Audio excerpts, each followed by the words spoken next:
चलिए आज हम लोग सीटेट का प्रीवियस ईयर का क्वेश्चन पेपर सॉल्व करते हैं। इसमें आज ईवीएस देखते हैं। ईवीएस के 30 क्वेश्चन करेंगे। क्वेश्चन नंबर फर्स्ट है, निम्नलिखित में से किसी अध्यापक का कौन सा कथन लिंग पूर्व ग्रह का प्रदर्शन करता है। मतलब कौन सा है जो लड़का लड़की में भेद करता है या लड़का लड़की के बारे में स्पेशली बात करता है। विद्यार्थी, ऑप्शन नंबर फर्स्ट है, विद्यार्थियों तुम सभी ने अच्छा काम किया। ये तो नहीं करेगा, ये लड़का लड़की को स्पेशली इंडिकेट नहीं कर रहा है। लड़कों तुम हमेशा शोर मचाते हो, ये हो जाएगा इसका आंसर ऑप्शन नंबर 2। इसका आंसर होगा ऑप्शन नंबर 2, क्योंकि इसमें स्पेशली लड़कों को बोल दिया गया है। और ऑप्शन नंबर थर्ड है, लड़कों और लड़कियों चलो हम सब एक खेल खेलें। इसमें भी नहीं होगा। विद्यार्थियों मैं तुम्हारे प्रदर्शन से खुश नहीं हूँ। विद्यार्थियों में लड़का एवं लड़की दोनों आ गए। इसमें लिंग पूर्वाग्रह का प्रदर्शन नहीं हुआ, सिर्फ ऑप्शन नंबर सेकंड में हुआ है। क्वेश्चन नंबर सेकंड, सौर सेल के निर्माण हेतु किस पदार्थ का उपयोग किया जाता है। लेड का, सोडियम का, कॉपर का, सिलिकॉन का, किसका किया जाता है। सौर सेल के निर्माण हेतु किस पदार्थ का उपयोग किया जाता है। सिलिकॉन का किया जाता है, option number 4। Question number third है, निम्नलिखित में से कौन सा कथन लिंग रूढ़िबद्धता का प्रदर्शन करता है। इसमें से भी वही सेम क्वेश्चन है, पीछे वाला देखना है कौन सा ऑप्शन है जो लड़का लड़कियों को अलग बता रहा है। सामान्यतः लड़कियां लड़कों से बेहतर खाना बनाती हैं। इसमें नहीं होगा, ये तो सही है ऑप्शन। एशियाई लोग खेलों में अच्छे नहीं होते हैं। इसमें भी स्पेशली एक किसी को नहीं बोला गया है। सामान्यतः लड़कों की तुलना में लड़कियों का पेशीय मन कम होता है, ये भी सही है। लड़कों व लड़कियों में कुश्ती में हिस्सा लिया। लड़कों व लड़कियों ने कुश्ती में हिस्सा लिया, ये भी सही है। इसका आंसर हो जाएगा ऑप्शन नंबर फर्स्ट। चलिए इसका आंसर होगा ऑप्शन नंबर फर्स्ट। निम्नलिखित में से कौन सा कथन लिंग रूढ़िबद्धता का प्रदर्शन करता है। सामान्यतः लड़कियां लड़कों से बेहतर खाना बनाती हैं। ऐसा नहीं होता है, क्योंकि होटलों में तो हमेशा लड़के ही खाना बनाते हैं और अच्छा बनता है। क्वेश्चन नंबर 4 है, नर चिड़िया बहुत सारे सुंदर बुनावट वाले घोंसला बनाते हैं और मादा चिड़िया इनमें से सबसे बढ़िया घोंसला अपने अंडे देने के लिए चुनती है। कौन सी चिड़िया है। ऐसा कौन सी चिड़िया करती है। बयाजुलहा चिड़िया, फख्ता चिड़िया, दर्जन चिड़िया, शकरखोरा चिड़िया। इनमें से क्या होगा आंसर। बयाजुलहा चिड़िया हो जाएगा इसका answer. Option number first second में है फख्ता चिड़िया। यह कैक्टस के कांटों के बीच या मेहंदी के पेड़ में अपना घोंसला बनाती है। फख्ता चिड़िया कैक्टस के पेड़ कांटों के बीच या मेहंदी के पेड़ के बीच में अपना घोंसला बनाती है। दर्जन चिड़िया कैसे घोंसला बनाती है। पत्तों को सिलकर उसमें अंडे देती है। ये पत्तों को सिलकर घोंसला बनाती है, उसमें अंडा देती है दर्जन चिड़िया। शकरखोरा चिड़िया क्या करती है, इसके घोंसले लटके हुए होते हैं पेड़ में। शकरखोरा चिड़िया लटके हुए घोंसला बनाती है पेड़ में। क्वेश्चन नंबर 5 हो जाएगा, निम्नलिखित में से कौन से कीट समूह में रहते हैं और इन सभी की विशिष्ट भूमिका बटी हुई होती है। मधुमक्खी, चींटियाँ, मकड़ी, ततैया, दीमक, चींटियाँ, मच्छर, मकड़ी, मधुमक्खी, घर में पाई जाने वाली मक्खी, दीमक। क्या होगा इसका आंसर। क्वेश्चन नंबर 5 का क्या हो जाएगा।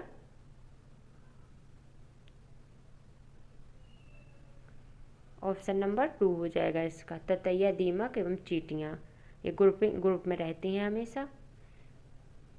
फूलों की पहचान कीजिए। इनमें से बताना है आगे। केवल रात में ही खिलता है। केवल रात में कौन सा फूल खिलता है।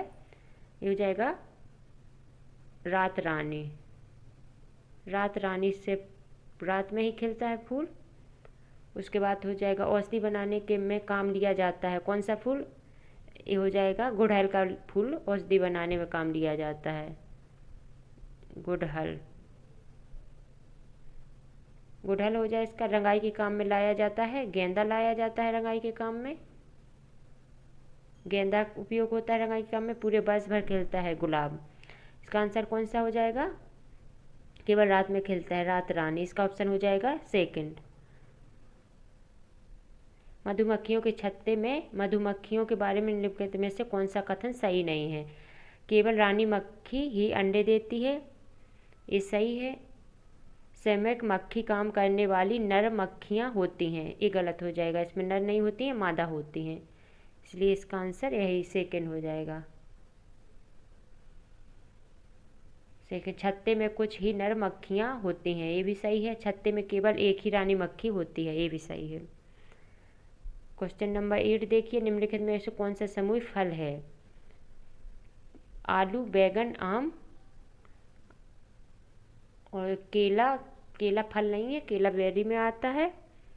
केला, बैगन, मूली, ये तो गलत हो जाएगा। टमाटर, केला, अदरक, अदरक भी सब्जी, ये दोनों गलत हो जाएंगे। केला, भिंडी, आलू, इसमें भी केला आ गया, ये नहीं होगा। इसका आंसर होगा ऑप्शन नंबर फर्स्ट, आलू, बैगन, आम।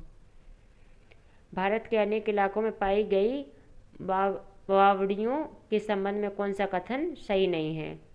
ये जल संरक्षण, बावड़ियाँ क्या होती हैं? जिसमें जल भरा जाता है, जैसे तालाब, कुआं, और उस बावड़ियाँ उन्हें बोलते हैं जिसके जल तक सीढ़ियों के माध्यम से हम पहुंच सकते हैं। जैसे पहले के कुआं में देखो तो सीढ़ियाँ पाई जाती थी, सीढ़ियाँ वहाँ तक रहती थी जहाँ तक पानी भरा हो, मतलब सीढ़ियों के माध्यम से हम लोग पानी तक पहुँच सकते हैं, आराम से भर सकते हैं। अब इनके बारे में कौन सा कथन सही नहीं है बताइए? ये जल संरक्षण की पारंपरिक व्यवस्था है, ये तो सही है। बावड़ियों का जल पीने के लिए उपयोग में नहीं लाया जा सकता, ये गलत हो जाएगा। क्यों नहीं लाया जा सकता? लाया जा सकता है, कुआं में भी होता है, कुआं का भी पानी हम लोग पीते ही हैं। ये वर्षा जल संग्रहण और पुनः आवेशन के सिद्धांत पर आधारित है, ये भी सही हो जाएगा। इनका उपयोग सामुदायिक संसाधन के रूप में किया जाता है, ये भी सही हो जाएगा। इसलिए इसका आंसर हो जाएगा ऑप्शन नंबर 2। इसका गलत पूछा है, इसलिए 2 हो जाएगा। क्वेश्चन नंबर 10 है, एक रेलगाड़ी अहमदाबाद से त्रिवेंद्रम की ओर जाते हुए कई सुरंगों से गुजरती है, ये सुरंगें किन पहाड़ियों में होती हैं?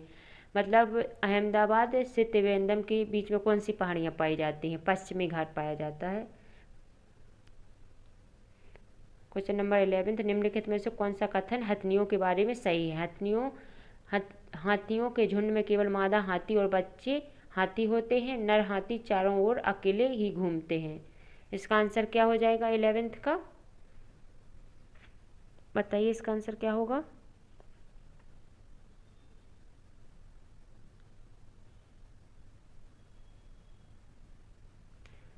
इसका हो जाएगा ऑप्शन नंबर 2। ए और 2 दोनों सही है, लेकिन आर ए की व्याख्या नहीं करता है। नीचे कक्षा 5 के 4 बच्चों के खून की जांच रिपोर्ट में उनके हीमोग्लोबिन स्तर के बारे में बताया गया है। मतलब एक स्वस्थ मानव में हीमोग्लोबिन में रक्त में कितना % हीमोग्लोबिन पाया जाता है, मतलब कितना ग्राम पाया जाता है? 14 ग्राम प्रति DL के लगभग पाया जाता है। तो इसमें से सब गलत हो जाएंगे, ओनली सुजीत में सही है इसकी मात्रा हीमोग्लोबिन की। तो इसका ऑप्शन नंबर 4 हो जाएगा। अमन, राधिका और मारिया में एनीमिया का रोग होगा, क्योंकि इसमें हीमोग्लोबिन कम ही है।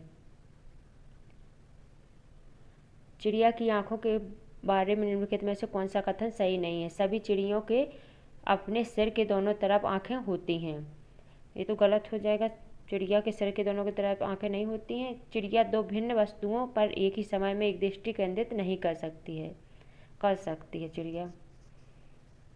ये दोनों गलत हो जाएंगे, S1 S2। इसका ऑप्शन होगा ऑप्शन नंबर 4 हो जाएगा इसका आंसर। बाघों, टाइगर्स की निम्नलिखित में से कौन सी विशिष्टता उन्हें अंधेरे में आगे बढ़ने और अपना शिकार खोजने में मदद नहीं करती है? मतलब क्वेश्चन बहुत ध्यान से पढ़ना है आप लोगों को, क्या पूछ रहा है। मतलब इसमें नहीं करती है पूछा है, तो इसका कौन होगा? संवेदनशील गलमुच्छें ये करती हैं। विभिन्न दिशाओं में कानों की गति ये भी करती हैं। जोर से गर्जना ये नहीं करती, जो जोर से गरजेगा तो शिकारी भाग ही जाएगा, तो ये गलत हो जाएगा। सुनने की तीव्र आवाज़ ये भी करेगी, इसका आंसर क्या हो जाएगा? ऑप्शन नंबर 3 हो जाएगा, जोर से गर्जना। बाघों, टाइगर्स की निम्नलिखित में से कौन सी विशिष्टता उन्हें अंधेरे में आगे बढ़ने और अपना शिकार खोजने में मदद नहीं करती है? जोर से गर्जना नहीं करेगा। क्वेश्चन नंबर 15 है, नेशनल पार्क से संबंधित है। राष्ट्रीय पार्क भारत के राज्य, कौन सा राष्ट्रीय पार्क किस राज्य में पाया जाता है ये बताना है आपको। जिम कॉर्बेट, काजीरंगा, रणथंभौर और गिर। जिम कॉर्बेट पाया जाता है उत्तराखंड में, काजीरंगा पाया जाएगा असम में, रणथंभौर राजस्थान में और गिर राष्ट्रीय पार्क पाया जाता है गुजरात में। इसका आंसर हो जाएगा ऑप्शन नंबर 2। ए का 2, बी का 1, सी का 4, डी का 3 हो जाएगा इसका आंसर। क्वेश्चन नंबर 16 है, जब पर्यावरण अध्ययन के शिक्षक अपने बच्चों को चिड़ियाघर लेकर जाते हैं तो वह किस उद्देश्य की पूर्ति करना चाहते हैं। बच्चों को जानवरों के संरक्षण के प्रति संवेदनशील बनाना, ये नहीं होगा, तब सही ऑप्शन नहीं है। बच्चों को मज़ेदार तरीके से सीखने का मौका देना, वास्तविक जीवन की परिस्थितियों और कक्षा विद्यार्जन के बीच में परस्पर संबंध स्थापित करना। ऑप्शन तो वैसे सब सही है लेकिन सबसे सही यही लग रहा है, वास्तविक जीवन की परिस्थितियों और कक्षा विद्यार्जन के बीच परस्पर संबंध स्थापित करना।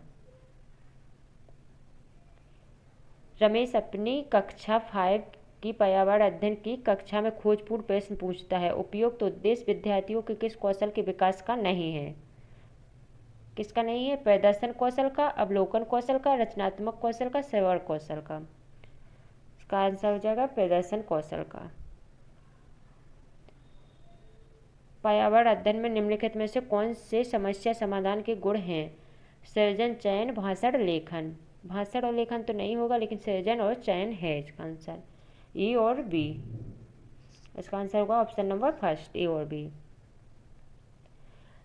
एक ईवीएस शिक्षक के द्वारा प्रयुक्त होने वाली भाषा कौन सी होना चाहिए? औपचारिक और परिभाषाओं पर बल देने वाली होनी चाहिए, बच्चों के लिए कठिन होनी चाहिए ताकि वे समझ ना सके। बच्चों के लिए तो कुछ भी कठिन नहीं करना, हम लोगों को बच्चों के लिए सरल ही बनाना है जिससे वो समझ सकें। बच्चों की दैनिक रोजमर्रा की भाषा से संबंधित होना चाहिए, मतलब बच्चों की, ये सही है ऑप्शन 3। बच्चों की दैनिक जीवन या रोजमर्रा की भाषा से संबंधित होना चाहिए जिससे वो आसानी से समझ सकें। आकर्षक एवं प्रासंगिक अनुदेशात्मक सामग्री का उपयोग सहायक है क्योंकि वे सभी ज्ञानेंद्रियों को सक्रिय करते हैं। इसका ऑप्शन तो मुझे यही सही लग रहा है, सभी ज्ञानेंद्रियों को सक्रिय करते हैं। जब बच्चे की सभी ज्ञानेंद्रियाँ सक्रिय होंगे तभी उसका पढ़ने में अच्छे से मन लगेगा और समझ सकेगा हर कुछ वो। अधिगम को अधिक अर्थपूर्ण बनाते हैं, शिक्षकों को शिक्षण अधिगम प्रक्रिया में सहायता करते हैं, विद्यार्थी का ध्यान आकर्षित करते हैं। ये सब ऑप्शन सही है लेकिन सबसे सही 1 ही है, इसका आंसर 1 हो जाएगा। ईवीएस के शिक्षण में न्यूनतम महत्वपूर्ण क्रियाकलाप की पहचान कीजिए। विद्यार्थियों से परिचर्चा, कार्यपत्रों पर चित्र और रूपरेखा को बनाना, अवज्ञाकारी विद्यार्थी को सजा देना, विद्यार्थी को बाहर प्रकृति की सैर पर ले जाना। इसका आंसर क्या हो जाएगा? इसमें पूछा है न्यूनतम महत्वपूर्ण क्या है, इसका अवज्ञाकारी विद्यार्थियों को सजा देना ये है, क्योंकि बच्चों को सजा वगैरह नहीं देना, उन्हें प्यार से समझाना है और सिखाना है। क्वेश्चन नंबर 7, मतलब निम्नलिखित में से पर्यावरण अध्ययन पुस्तक में पहेलियों को सम्मिलित करने के उद्देश्य को पहचानिए। विद्यार्थियों के मन को भ्रमित करने के लिए क्यों पहेलियाँ दी जाएंगी, ये तो गलत हो जाएगा। विद्यार्थियों में तर्क क्षमता विकसित करना, विद्यार्थी को मन को भ्रमित करना एवं स्वयं आनंदित होना, ये भी गलत हो जाएगा क्योंकि विद्यार्थियों को समझाना, ना कि हम लोगों को समझना जो आनंदित होंगे। विद्यार्थियों को खेल खिलाना, ये भी नहीं होगा। इसका आंसर होगा ऑप्शन नंबर 2, विद्यार्थियों में तर्क क्षमता विकसित करना। क्वेश्चन नंबर 8, पर्यावरण अध्ययन के शिक्षण अधिगम में विद्यार्थियों द्वारा प्रश्न पूछना अत्यधिक महत्वपूर्ण है क्योंकि ये प्रश्न सांकेतिक हैं। विद्यार्थियों की जिज्ञासा के, विद्यार्थियों की समझ में अंतर के, शिक्षक की क्षमता में। शिक्षक की क्षमता से तो कोई मतलब ही नहीं है इसमें, ये तो गलत हो जाएगा। इसका आंसर होगा A and B, option number 1 ही हो जाएगा इसका। नेक्स्ट क्वेश्चन, गलत कथन का चयन कीजिए। ईवीएस एक विषयक विषय है। ईवीएस पढ़ाना स्थानीय संसाधनों के माध्यम से होना चाहिए। ईवीएस मुख्यतः जैव विविधता के अध्ययन से जुड़ी होती है, ये गलत हो जाएगा। ईवीएस मुख्यतः जैव विविधता के अध्ययन से नहीं जुड़ी होती है, इसका आंसर यही हो जाएगा। कक्षा 1 और 2 में ईवीएस का शिक्षण भाषा और गणित के माध्यम से होना चाहिए, सही है। एक पर्यावरण अध्ययन शिक्षक होने के नाते आप अपनी कक्षा के औसत छात्रों के लिए क्या करेंगे? उन्हें कई बार अवधारणा लिखने के लिए देंगे, ये तो गलत होगा। उन्हें पहली पंक्ति में बैठाकर लगातार मार्गदर्शन करना, उनके कमज़ोर पक्षों को ढूंढना एवं सुधारने के लिए समाधान खोजना एवं लागू करना, ये सही हो जाएगा। उनके अतिरिक्त कार्य घर में अभ्यास के लिए देना, ये सही है लेकिन उतना सही नहीं है। उनमें जो भी कमी है वो स्कूल में बिठा के ही मतलब उनको कम करना चाहिए, उनको पता करना चाहिए कौन सी कमी है, कहाँ बच्चे अटक रहे हैं, उन्हें समझाना चाहिए। ये सब स्कूल में ही हो सकता, घर में नहीं होगा, ये गलत हो जाएगा। उन्हें पहली पंक्ति में बैठाकर लगातार मार्गदर्शन करना, ये तो होता ही नहीं है क्योंकि कुछ बच्चे पीछे भी बैठे रहेंगे, तो ये भी गलत हो जाएगा। इसका आंसर होगा ऑप्शन नंबर 3। नेक्स्ट क्वेश्चन है, पर्यावरण अध्ययन शिक्षा के क्षेत्र में सम्मिलित है। औपचारिक शिक्षा, अनौपचारिक शिक्षा, औपचारिक शिक्षा, अनौपचारिक शिक्षा दोनों, विद्यालयी शिक्षा। औपचारिक शिक्षा वह शिक्षा होती है जो हम लोग विद्यालय में करते हैं।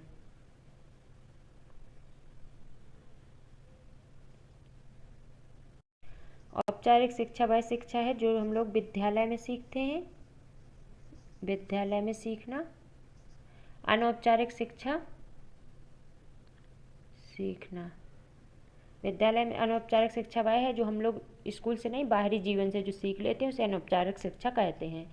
तो इसमें पूछ रहा है पर्यावरण अध्ययन शिक्षा के क्षेत्र में सम्मिलित है। पर्यावरण अध्ययन कहाँ सम्मिलित है? औपचारिक और अनौपचारिक शिक्षा दोनों में सम्मिलित है पर्यावरण अध्ययन। नेक्स्ट क्वेश्चन है, विद्यार्थियों में अवधारणात्मक समझ तब अच्छी होती है जब शिक्षक जोर डालते हैं संवाद पर, लिखित एवं मौखिक परीक्षा पर। लिखित एवं मौखिक परीक्षा, ये तो गलत हो जाएगा। पाठ्य पुस्तकों पर, ये भी नहीं होगा। वित्तीय स्पर्धा पर, ये भी नहीं होगा। इसका आंसर हो जाएगा ए, संवाद पर, डायलॉग्स वगैरह पर। मतलब विद्यार्थियों में अवधारणात्मक समझ तभी अच्छी होती है जब शिक्षक जोर डालता है इन सब बातों पर, संवाद पर। नेक्स्ट क्वेश्चन होगा, उपव्याख्यानात्मक अभिलेख में इनमें से क्या नहीं होना चाहिए? समस्याओं पर केंद्रित होना चाहिए, निर्णायक होना चाहिए, बच्चों की ताकत एवं कमजोरियों को पहचानना चाहिए, ये तो सही होगा। बच्चों की रुचि एवं जिज्ञासा को पहचानना चाहिए, ये भी सही है।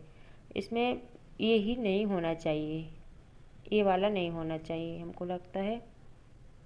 इसमें ऑप्शन नंबर ए और बी, समस्याओं पर केंद्रित नहीं होना चाहिए और निर्णायक नहीं होना चाहिए। इसका आंसर हो जाएगा A and B, option number first. Next question, एक ईपीएस की कक्षा में एक शिक्षक चर्चा करता है कि घर की मक्खियाँ बीमारियाँ फैलाती हैं। चर्चा के लिए सबसे उपयुक्त सीखने का संसाधन होगा अखबार, फ्लैक्स कार्ड्स, स्लोगन्स, पोस्टर्स। क्या होगा इसके लिए सबसे अच्छा सिखाने का वो संसाधन? अखबार हो जाएगा, यह आसानी से उपलब्ध भी हो जाता है।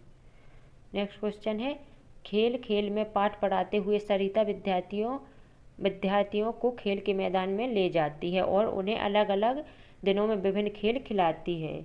मीनू उसी पाठ को अलग अलग खेलों के चित्रकार को दिखाकर विद्यार्थियों को पढ़ाती है। विद्यार्थियों को अधिकतम शामिल करने में कौन सा ज़्यादा प्रभावी रणनीति का उपयोग कर रही है? जाहिर सी बात है, सरिता बच्चों को खेल में शामिल करवा रही है, मतलब बच्चों की भी उतनी भागीदारी है, लेकिन मीनू ऐसा नहीं कर रही। मीनू सिर्फ चित्र दिखा के बता रही है कुछ, तो इसमें हो जाएगा आंसर सरिता। इसमें पूछा विद्यार्थी को अधिकतम शामिल करने में कौन ज़्यादा प्रभावी रणनीति का उपयोग कर रही है? सरिता कर रही है। चलिए आज के 30 क्वेश्चन कंप्लीट हुए, नेक्स्ट कल करते हैं।